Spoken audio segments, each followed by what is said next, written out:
Welcome back to Horror Romance, a horror dating simulator where you get in their pants.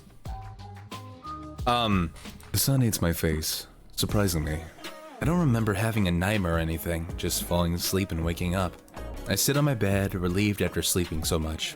After checking the time, however, all that adrenaline stroked me again. I'm gonna be late! I quickly jump out of bed and get dressed, skipping breakfast as I rush out of the apartment. It'll be a surprise if they all decide to come.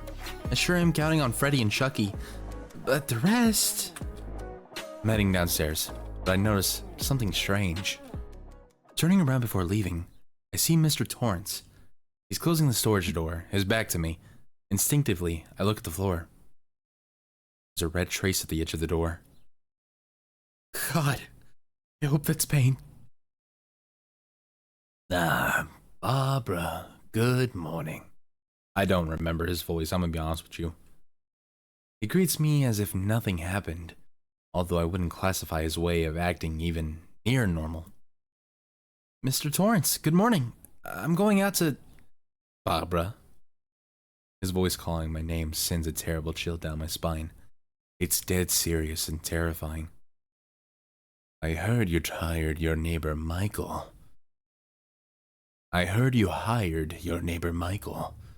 Is that right?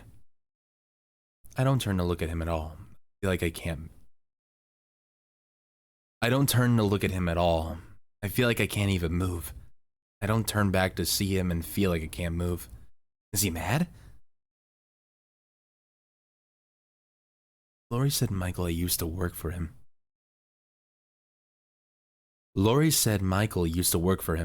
Getting paid less than minimum. Maybe he's angry? Is he upset? Lori said Michael used to do jobs for him for way under minimum wage. Maybe he isn't happy about this. I look over my shoulder and see his expressionless face. It's confusing. Can't tell if he's angry or what. Yeah, I did. Well, we talked and he accepted. A couple of seconds pass in total silence. He doesn't take his eyes off me. Feels like an eternity. My nose begins to itch. I'm glad that he got a job. It has to give him work from time to time, you know. It was always hard for him to get a stable job. Yeah, I heard about that. The adrenaline left my body. I sighed, allowing all the air that got trapped in my lungs go away. I'm thinking of inviting him and Lori over for some wine, so we celebrate his first real job. Would you like to join us? You're the one who employed him, after all. I made a small, doubtful grimace. Didn't want to get involved with Torrance more than necessary. That was scary. But maybe it'd be better not to be seen as impolite. Yeah, of course. Excellent. Tomorrow night at my apartment, then. I'll see you there. Nodding, I quickly withdraw. I ran a bit too much to get away from the building, feeling my stomach churn. Just what was that? The paint on the door. Was it paint? Was he playing dumb so I wouldn't notice? The fear I felt was so weird. I don't feel that way even around Freddy. He's a fucking demon. Jack is...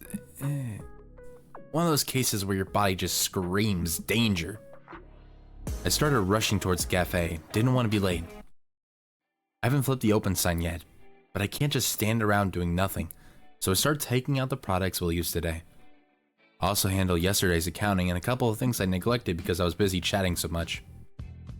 I still have 5 papers to organize and several invoices. Damn bureaucracy. I would be happier if I had only had to serve coffee. Hearing the sound of the entrance bell, I look up to tell whoever entered that the cafe isn't open yet. That's when I find the enormous silhouette of Jason. He waves his hand, greeting me in sign language again. Good morning, Barbara. I finally convinced my mom to let me work here. That's great. I knew I could count on you. Apparently he likes being told this kind of thing. I can see he's happy about being seen as reliable. He starts talking again. But Mama wants to see how I'm doing, so she'll show up from time to time. The comment makes me raise an eyebrow. Jason's definitely a big boy, but, well... I decide not to talk about it. Just hope his mother doesn't want an employee discount. Of course. I'm sure she's lovely. She'll always be welcome here. Now, can you please repeat what you were good at? He stops to think for a minute before telling me, I'm great at making coffee, any kind of coffee. I even know how to make foam decorations. but they're not very elaborate. I also know how to make pastry and enjoy gardening. I look at him in disbelief, whistling. Wow, I just hit the jackpot with this guy. You said you know how to make coffee, but an espresso machine is kind of different from a regular coffee maker. Jason nods. I know. Jason nods. I know. Ma has an espresso machine. He took all he needed and I saw him prepare a very well-made cup, as if using the machine was the most natural thing in the world. I'm surprised. Although he looks big and rough, his hands were skillful and delicate. And just like that, in front of me was a cup of coffee with extra foam, with a cute little bear made of said foam. How pretty. I took the coffee and gave it a sip. It was a perfect cappuccino with extra cream. Damn, that's a great coffee. Even better than mine. Where'd you learn to do this? Jason seems flattered. Ma's very good at lots of things. She taught me how to cook and to make coffee. I see. Your mother is a skilled woman. I learned many things in jail, but I can't make a coffee this good. Jail? Shit, I said too much. Oh, nothing. Don't worry. Get the stuff in the storage room and put it in the shelf, please. I quickly changed the topic. He seemed doubtful, but went to the storage anyway. I'd rather not speak about my time behind bars. No matter if he's a killer or not, I don't like being an open person. It's not something to brag about, you know. Just let me out of here. Still, I look down at the coffee and wonder, is this giant teddy bear seriously a dangerous killer? With all the talk about his mom and the delicacy of his actions, he seems so gentle. The bell rang once again, bringing me back to reality. As I turn back, I see Carrie, looking a bit agitated. I'm late. I'm sorry, We're not opening yet, Carrie. Don't worry. You're right on time. Relax a bit and set the tables. You can still get the punctuality bonus. Sorry. I thought it was later than usual. Thank you. Carrie goes to the storage room to leave her stuff. That's when I hear a scream. It's okay. That's Jason, our new bartender. He's friendly. I shout from the bar, hearing a faint, "It's okay," from where she is. And, you know, we can just click this handy-dandy arrow in case I skip a line. I should have told her about the others. I just had so much in my mind. And once again, the bell rang. It was my neighbor, Michael, inspecting his surroundings. Oh, Michael, you actually came. I'm glad. Well, Lori told me you're good with repairs. He just nods. Quiet as always. Well, I bought the place with a couple of flaws, mainly in the bathroom. He raises his hand, making me realize he's carrying a worn-out tool case. I'll take a look. Sure. Thanks. I look closely as he goes to the back of the cafe. This time he doesn't have his gaze fixed. He starts looking around, almost automatically. I can see he knows what he's doing. I hear voices coming from outside. Strangely, Freddy and Chucky came as they left. See? I told you you wouldn't be early. What the fuck? The sun just appeared. What bunch of kids? Guess I'll open. Jason is here already. Jason? Before I'm able to answer Freddy, Jason left the supply room with everything. He slowly looks at Freddy while putting the stuff in the bar. I can feel his irritation in the way his fingers move. You brought this asshole? You guys know each other? I'm confused, but then I remembered my talk with Ash. He said he dealt with both before. Long story. I feel my heart drop when I hear a voice right next to me. Oh yeah, these two despise each other. What the fuck? Where did you come from? I never left. Was so excited for the job I ended up sleeping here. Do you even have a home? Ugh, and Annie dressed up as a stab killer? Where did you get the bad mouth sex doll? I'll show you, you little. No fighting. Chucky ran full speed at Ghostface, who took out his hunting knife. Jason! Best boyo! Help me out, please. Jason, stop them. I screamed. Jason moved faster than I thought, shoved Ghostface to the ground, and lifted Chucky by the neck. I saw him holding Chucky as if he was a squeeze toy, his eyes almost popping off. Now that's fun. I'm glad I accepted this job. Stop laughing. Thanks, Jason. You can... Put him down. He nods and lowers Charles to the floor. Ah, shit. He's a fucking mountain. Okay. I'll behave. Well, Now that this is solved and you're all here, I need to speak with you. Please, sit down. I see Michael walk out from the back and quietly take a seat. The rest sat down a little bit uneasy, except Jason, who seemed really calm. Well, I know that you're all killers. Freddy was the first one to start cackling. Oh, really? What gave you that impression? I wasn't talking about you, Freddy. That's obvious after what happened. I'm talking about the rest of you. How did you know that? His tone is stoic as usual, but I can detect a hint of discomfort in his voice. Well, some of you don't hide it so well. Yes, I'm talking about you two. Hey, wearing a stab mask and carrying a knife doesn't make me an assassin, but yeah, I am. Thanks for noticing. Whatever. The point is, I won't say a word about it. All I want is for the cafe to thrive. That means I'll need you to obey a single rule. You cannot kill anyone inside the cafe or within a 1 kilometer radius. Understood? What you do on your own time is none of my business. I can see Chucky raising his hand. 2. There are 2 rules. I don't want anyone to even come near Carrie. Relax, I'm not one to mess with that kind of person. And that means, I said, clearly offended. Haven't you noticed yet? Guess I'll let you have a surprise then. Okay. Luckily, Carrie didn't hear us. She was just leaving the storage with some cups and glasses. Wow, that's a lot of employees. I know what you mean. A bunch of weirdos. Don't worry. Half of them are in costumes. Awesome. I love the stab movies. Yeah, I like this one already. Well, now that you all understood the rules, we have some work to do. It's time for a little remodeling. They all start working immediately.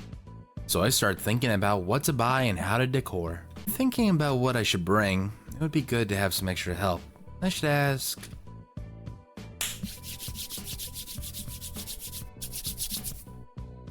Obviously, we're gonna go with the guy that I've been talking about this entire time.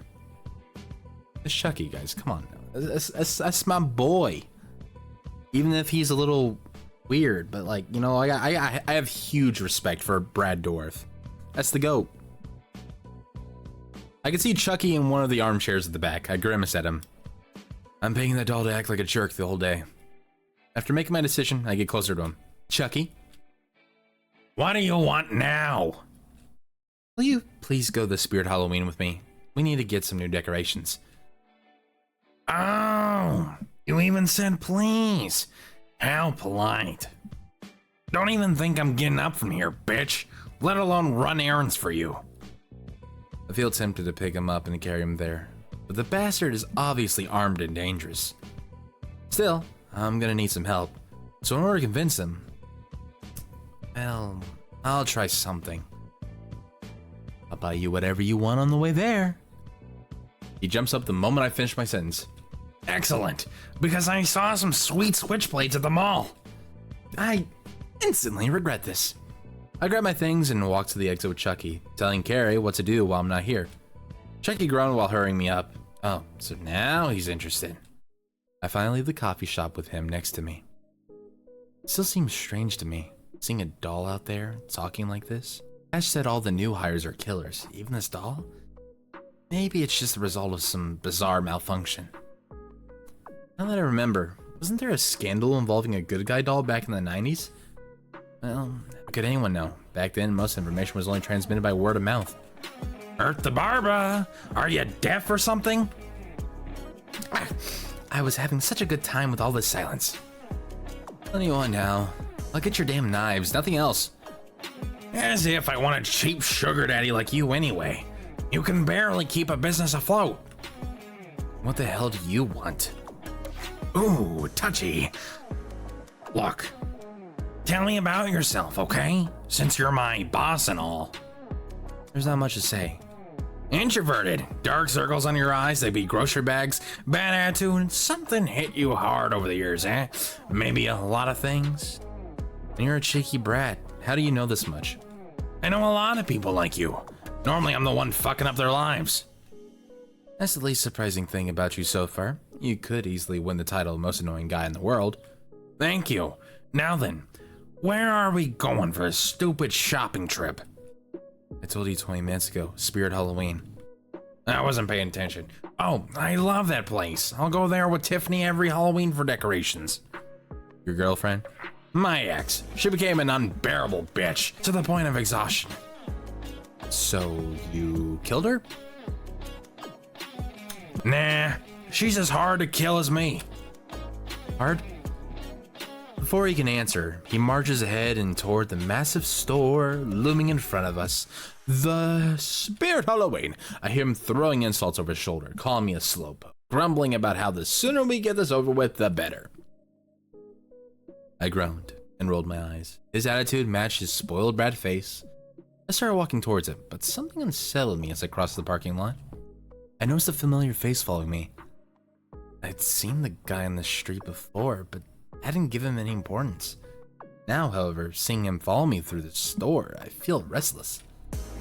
I glance over my shoulder. I catch him staring, but he quickly averts his eyes when he sees me looking.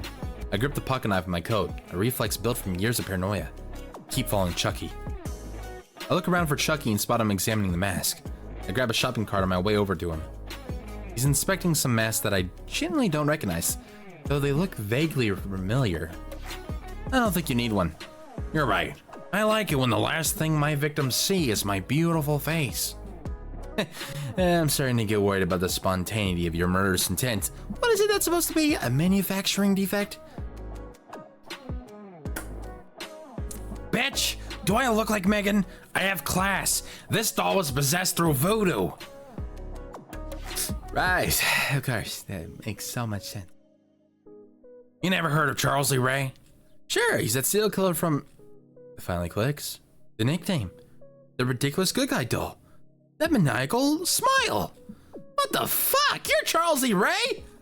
I feel a mix of fear and wonder when I hear the truth. Of course, he had been officially declared dead after that chase at the toy store. After that, there were many theories about him and the good guy dolls, but in the end, there was only one conspiracy theory. Oh, these were only conspiracy theories.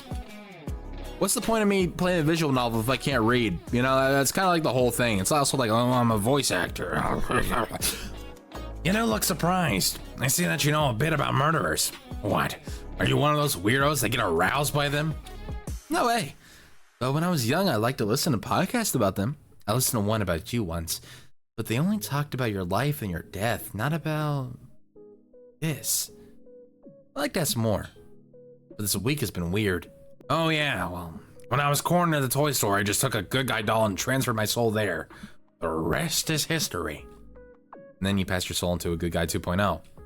I look at his body. Harry said these new good guys had been announced 5 years ago at a retro re-release. After the company Funky, expert in modern toys, released a vile android called Megan. Although, now that I remember it, there was also controversy about it. Yes, I didn't think they would release more good guy toys. They become quite coveted. Although, there is an advantage in the fact that good guy androids are now everywhere in the country. No one would suspect if one started killing.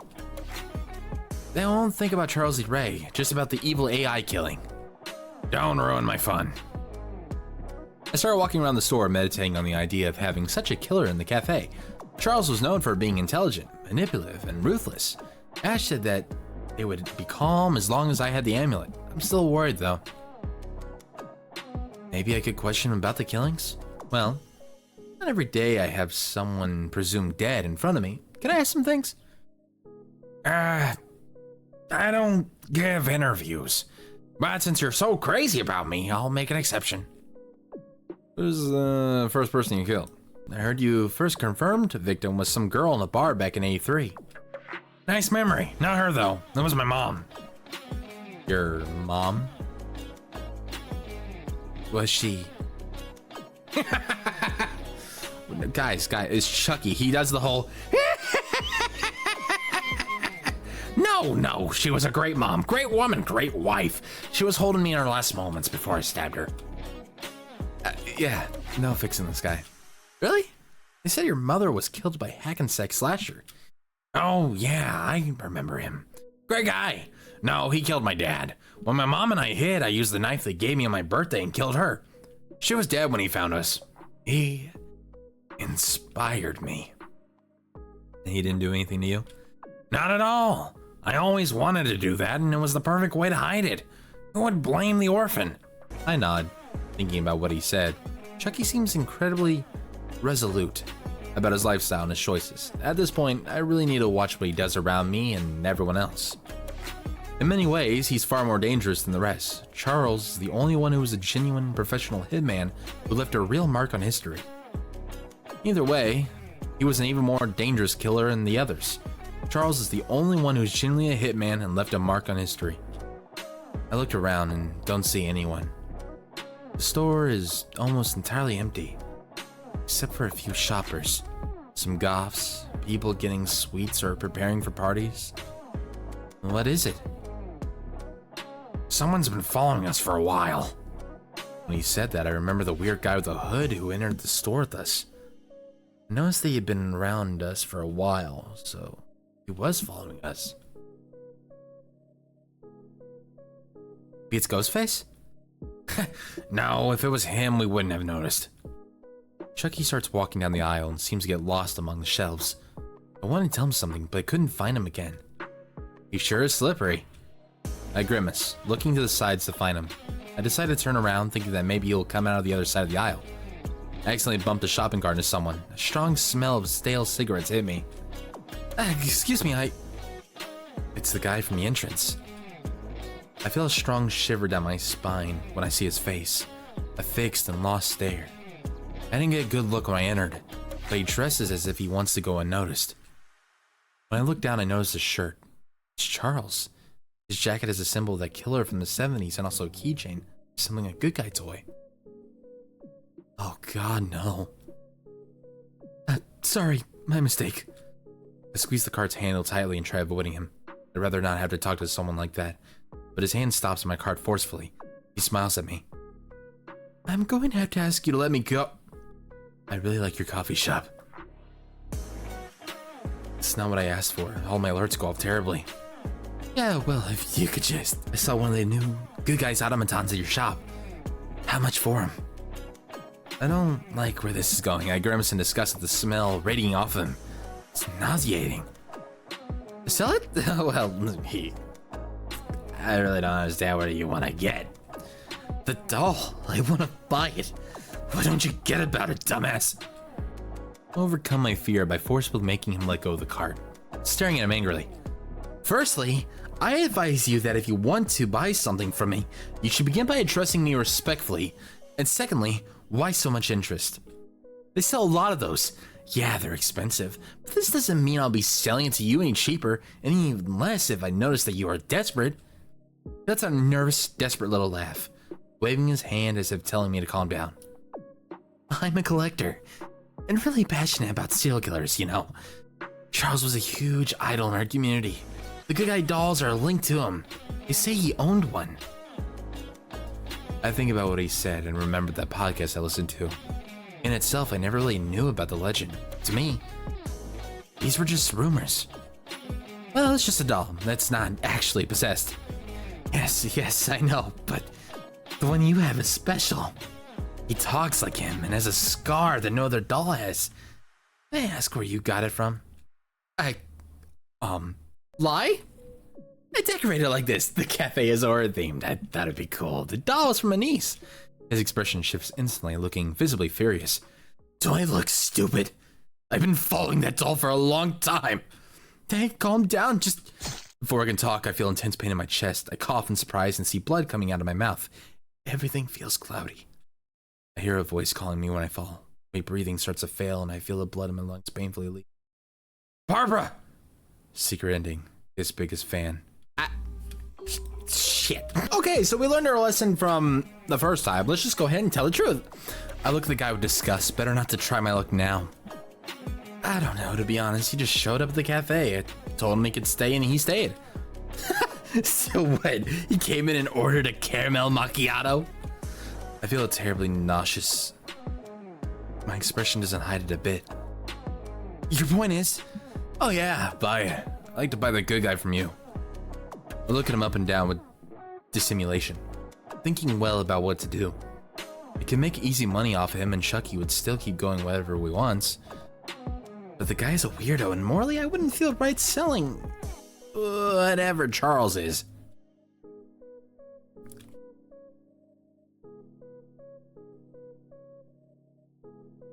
I'm not attempting the first one. I learned my lesson.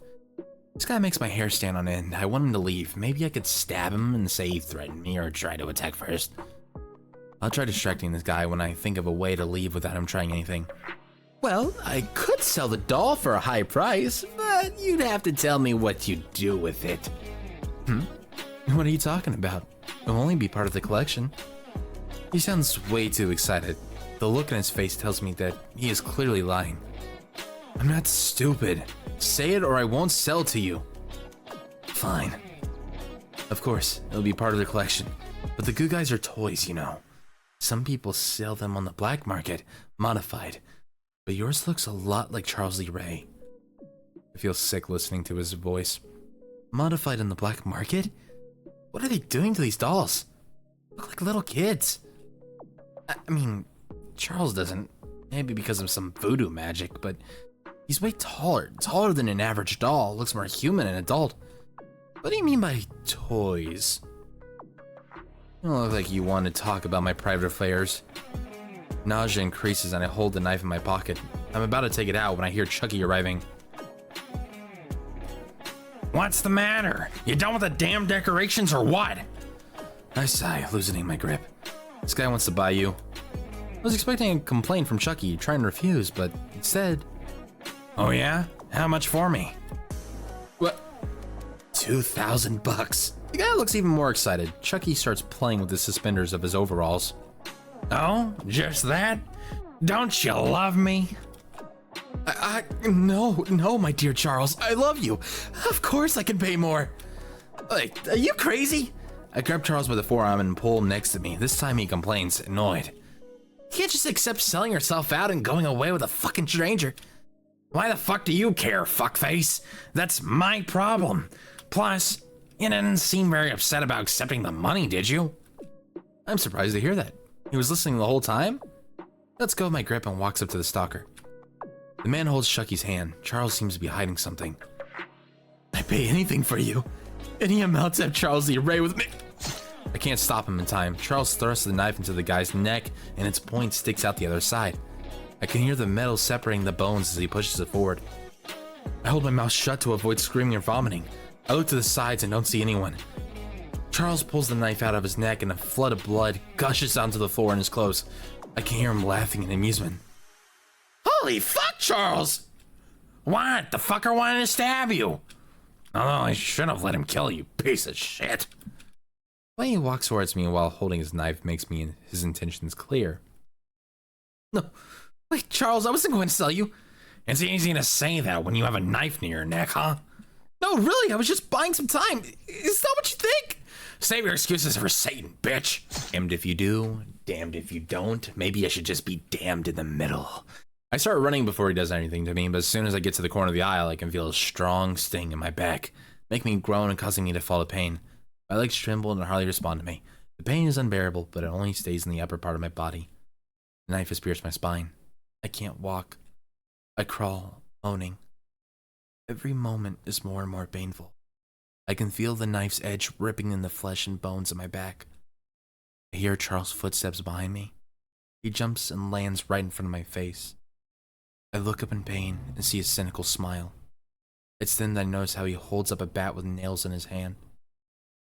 Where the fuck did he hide that? And to think that I was starting to like you. How sad. I try to scream, but he hits my head hard. I feel the nails piercing my skull and leaving me almost immobilized by the strong blow. Then he hits me again, and again, and again. My sight fills with blood and my skull deforms in a pile of brains and exposed muscle. I let go of my life slowly and painfully. I think about it for a bit. No, as much as it'd be a fraudulent sale for me to come out on top, Chucky is still a person. Or something like that. It's wrong to want to sell him. And to be honest, he would get upset and make me pay for it. And the truth is, he'd be furious and definitely make me pay for it later. but my gut tells me this guy isn't going to take no for an answer. I put both hands in my pockets and shake my head slightly. I don't think I can do that. He brings in a lot of customers and is, a great attraction? I pray for Chucky not to listen. The guy in front of me is starting to get impatient and upset. I beg you to reconsider. He takes a step towards me, and I take a step back. I beg you to understand. I'm not selling him. He seems to be even more annoyed. I notice him moving his hand in a strange way. I'm about to grip the knife in my pocket, but I hear a voice that I never thought I would appreciate. What's all the racket over here? I want my stupid switchblade, Barbara. The guy's expression changes radically. He seems way calmer than he sees the doll.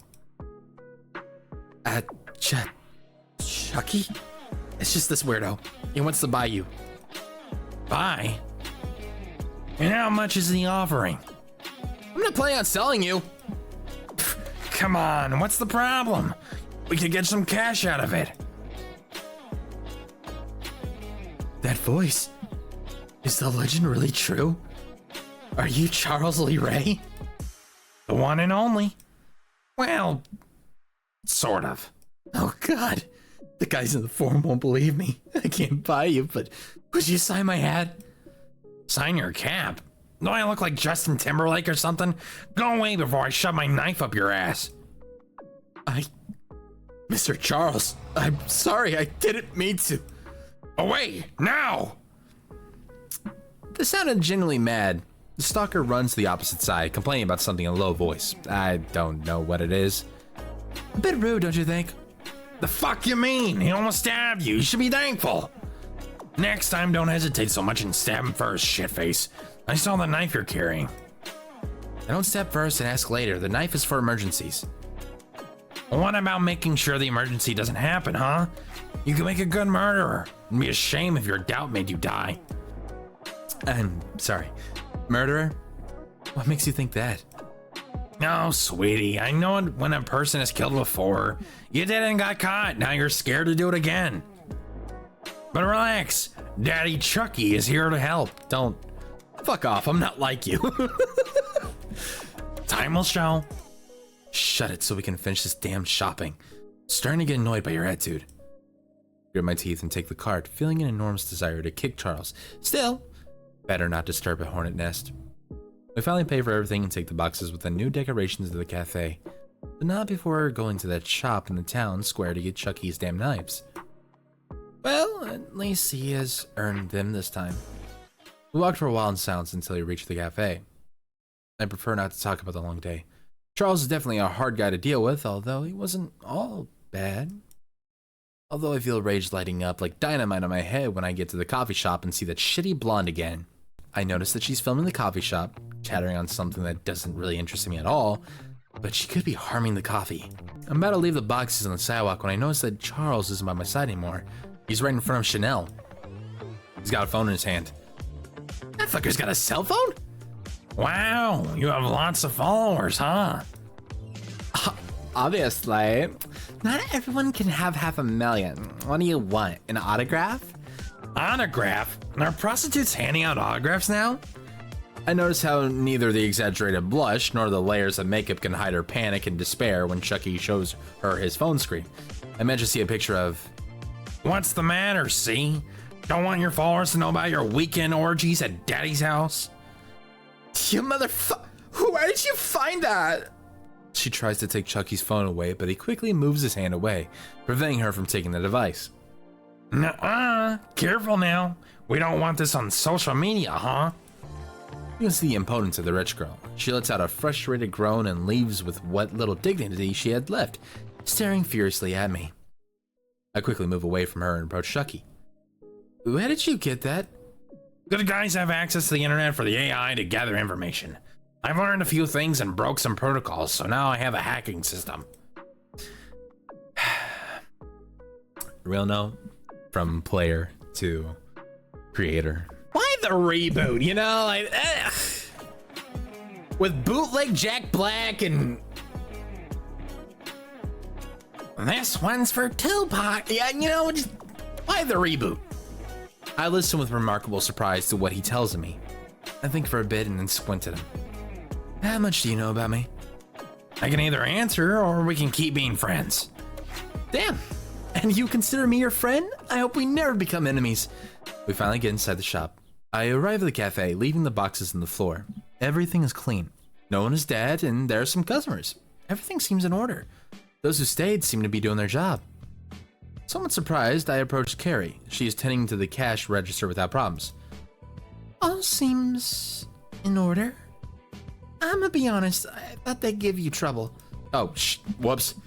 You mean the new employees? Not at all, they did everything right. Her smile is kind and confident. It's strange to think that Carrie, such a short and thin young woman, managed to control the 4 murders I left. Now that I think about it, I shouldn't have done that. Maybe I sank so deep into what I had to do that I didn't think about what it all very well. I'm glad all is in place. Color me surprised. I definitely make you manager soon. Really? Yes, I don't have any many candidates, and even if I had, you'd be my favorite. Thank you a lot. Bro, carry the goat. If anything happens to her, I'm gonna have problems. I look around me, and out of what I expected, it seems that everyone has adapted quickly to their role. The new guys seem to attract a lot of customers, people with their weirdness. I noticed Ghostface taking photos around the place. The mask doesn't seem to block his charisma. Lots of people come and take pictures with him. Jason seems very cheerful and skilled in making coffee with Carrie. People seem to love the art he makes on the cups, taking photos, enjoying their taste. Michael, although he doesn't talk to anyone, seems to be doing his thing very skillfully. Some people seem to like his mysterious appearance, as they take photos from a distance or talk excitedly about him. Freddy could be considered the least interested in this, but he seems to have fun getting people's attention, telling them grotesque stories from time to time. Everyone is amused by them, thinking they're false because of his carefree attitude. And Chucky works as a weird mascot. Everyone thinks he's a toy modified to swear or behave like an idiot, and they love it. Even the girls are delighted by his little face. There are more customers than I ever thought I would have, and they seem to love this place. I smile, happy that, despite the terrible idea of putting a bunch of murderers in one place, it doesn't seem to be going too badly. I go to the storage room in order to take care of the new menu. After all, if we're going to have a horror theme, the food must follow the same line. Take a sheet of paper and sit on the sofa to start writing, also calculating the expenses for food, coffee, and new cups. I start doing more and more calculations. I take into consideration the money raised over the years, and although it is a good amount of support, numbers are starting to get red. After I'm done with the expenses for decorations, ingredients, branding, and everything else, I let out a long sigh. I put the paper beside me and bury my face in my hands. I consider asking for a loan, but my reputation as an ex-con is more than enough for the bank to decline me. I start thinking about other means. I feel desperate. Seriously refuse to give up on the shop. I'll do it for Carrie and for what Ash said to me the night before. I almost ignored the fact that someone entered the storage.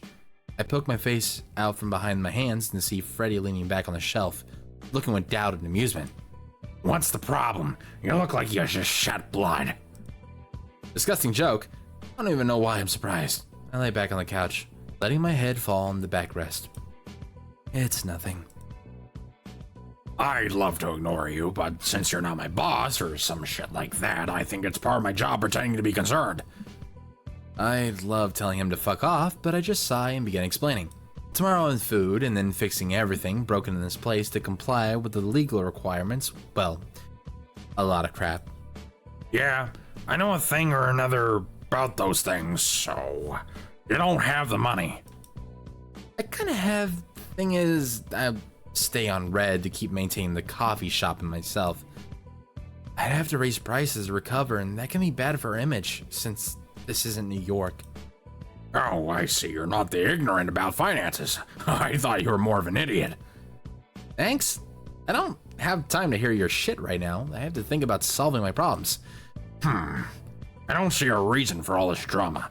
Just ask for a loan or something. Can't do. I have a bad record.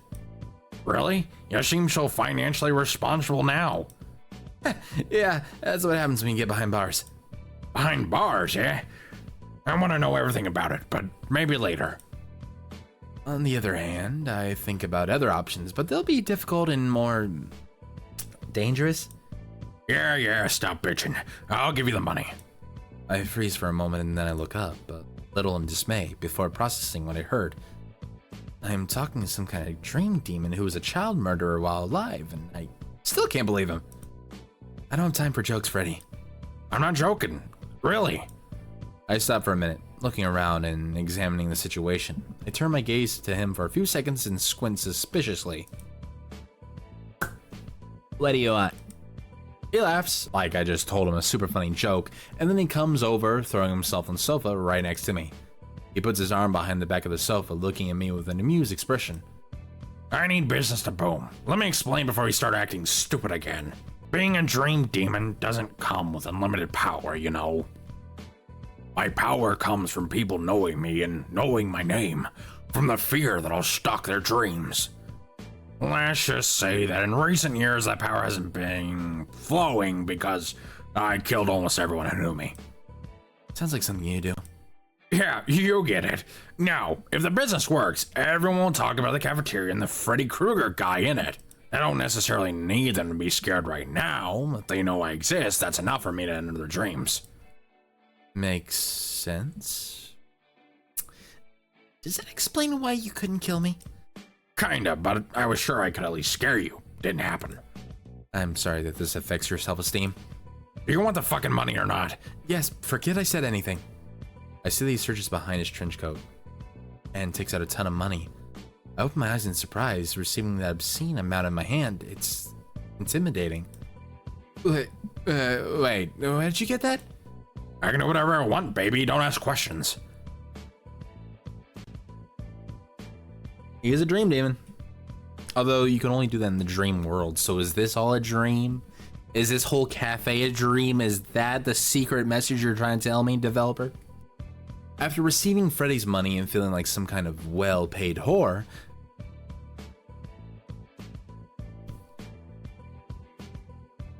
I proceed to put it in an envelope in the safe, taking care of his investment money. I start taking care of preparing everything for the reopening. Freddy went back to his work when Carrie entered the storage room. Oh, Barbara? I'm sorry if I interrupted you on something important. I was just wondering if you could tend to the register while I finish making a panini? Sure, no problem, I'm coming.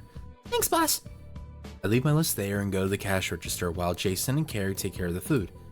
I stand in front of the register, noticing a small line in front of me. I am noticeably surprised by the amount of people in the shop. Perhaps it's due to the fact that there are almost no places of interest in this town.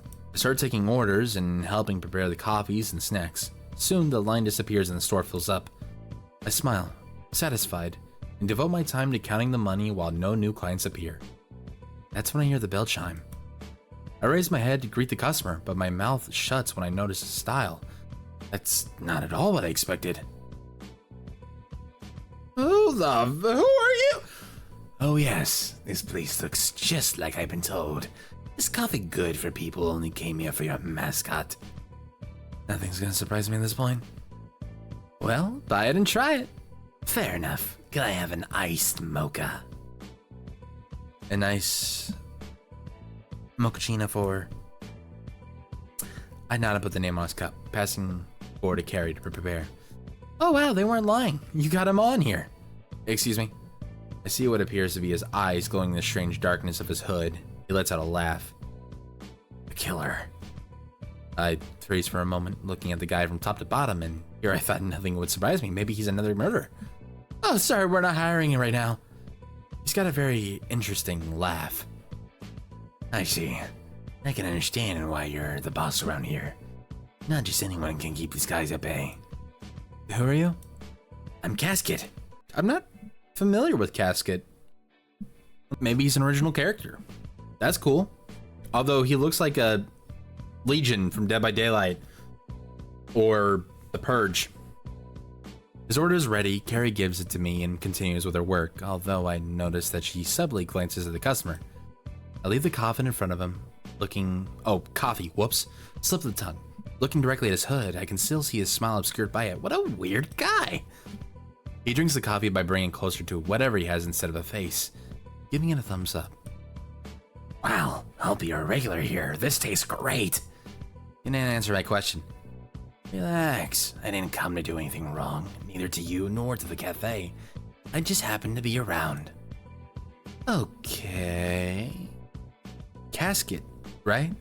Well, I just don't want any more weirdos in my life. No, but you're in Amityville. You'll only find weirdos in here. He lets out a laugh and takes something out of his pocket, a dollar bill. He leaves it in the tip jar and walks out the door. Yes, I've noticed this town seems to be a creep magnet. Does it have to do with what Ash told me now that I think about it? Better stop thinking about it and focus on worrying about the oddities of this town won't pay my bills. The day soon ends and we close. My employees don't all leave. Some stay to help organize or to bother me. I stand at one of the tables, counting the profit. Next to me, Carrie is serving some dessert to the boys. I'm surprised to hear them all thanking her. They all seem pretty quiet around her. Wondered now how she manages to keep them all like this. I was about to ask her when suddenly I hear the bell ring again, which confuses me. I did put the sign indicating we were closed. Sorry, we're Barista, I won't take much of your time. Hey, I get up from my chair to walk towards him, shaking hands as a greeting. I can feel the air growing heavier behind me. When I turn over my shoulder, I notice some intense looks. What? Why are you looking at me this way? Oh. Oh, let us say I've been acquainted with most of your adorable employees. Ah, you mentioned it last night, I see. What brings you here? I'm sorry to tell you that right now we're not serving coffee anymore. I get it. I was actually going to accompany you home to talk about an important topic, if that doesn't bother you. Not at all, just let me grab my things and... And you dare judge me? This bastard is crazier than all of us. Charles, still playing with dolls, huh? I took you for dead. Yeah, I always come back. Well, I can take care of myself. You don't have to worry about me being around crazy people. I've survived you already. I make you laugh, though. I am only in charge of protecting Barbara from you. I committed myself to it. What a good Samaritan. I run my hand through Chucky's hair. He seems to get startled. Don't worry about me and Chucky. We'll see each other tomorrow. Like I care, Baka. I chuckle as he walks away. I take care of finishing all my obligations and taking my things. Everyone else starts to leave, and I close the coffee shop to go with Ash to the apartment. We walk through the streets, and I look around from time to time, making sure Ghostface isn't following us. As we walk a little further, Ash starts talking. Your business is doing very well. I hope the quality of the coffee doesn't fall off. Don't worry about it. Jason's coffee is even better than mine. Who would have thought? When I first met him, he was killing teenagers, and now he's making foam bears and coffee. Well, I'm glad things went this way. Maybe Ghostface is following us. Don't worry, I would know. If I'm being honest, they really aren't the problem here. No? 5 serial killers in a single town? And yet they're not even half of my problems. I'm going to tell you something. A few years ago, I found out that apparently, according to a prophecy, I'm the chosen one to face hell and its evils. Don't ask me if it makes sense. I don't find much of it in that either. That information brought it with it a lot of shit. First, I lost everyone in my life. Friends, partners, even my family, all because of the damn Necronomicon. Oh, I won't have to explain it then. Yes, a damn book. It made me lose my hand. Shit, Ash, that's fucked up. My bad. Stop with that. I don't like being consoled. I nodded him. I'd never liked pity either. Anyway, the point is that I guarded the Necronomicon for a few years, but let's say it's now in someone else's hands. I don't really know whose, but do know that it's in this town, and it's attracting a lot of hellish energy, causing some evil and crazy things happen. Well, like questioning you about it, but earlier today a weird guy appeared at the cafe. Couldn't see his face and was dressed very strangely. Yeah, you're starting to get it. This sucks. Is there anything I can help with? I'm no fighter, but believe me, I don't let myself get intimidated so easily. It seems like Chucky likes you a lot. I laugh, feeling a little embarrassed and stuttering a little. I don't... I mean, no. It would be crazy. The murder is insane. Do you think that's a bad idea? Personally, I don't recommend it, but love can change someone. I can't guarantee anything. But who knows? Maybe if I make the right decisions, they will stop me in monsters. Listen to Ash's words carefully. I'm not saying that I like them, but I guess I don't dislike them either. feelings like this take a long time to flourish, so I can't guarantee everything. For now, I think I'll just focus on helping Ash and keeping those guys out of trouble. Finally, close home. In the corner of my street, I managed to see Mr. Torrance at the entrance of the building. He's sitting on the bench in the front garden, smoking a cigar. Ugh, landlord. I don't want to talk to him. Ash pulls my arm. He seems tense and turns his back on my apartment. That's your landlord? Yeah. Are you okay? I'm starting to get worried. I feel like I've seen that face elsewhere, but I don't know where. I can't remember. Something bad? Tries remembering, but just sighs and denies it. I have a lot of things to worry about right now. Maybe it's nothing. I'll accompany you inside, not to make this chat longer. Thanks. I appreciate it.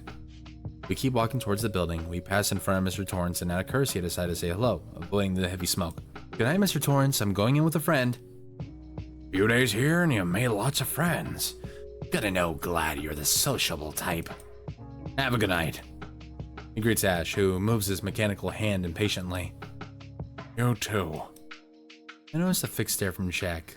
Vibe gets very intense in a short time. I walk inside with Ash, and we both leave Jack outside the residence.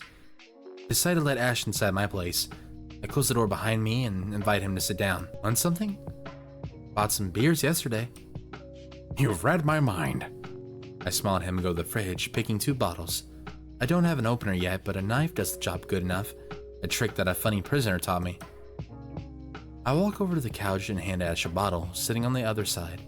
I take a sip of my drink, letting the bitter taste fill my mouth and the alcohol relax my muscles. I don't want to be nosy, but I really have to know.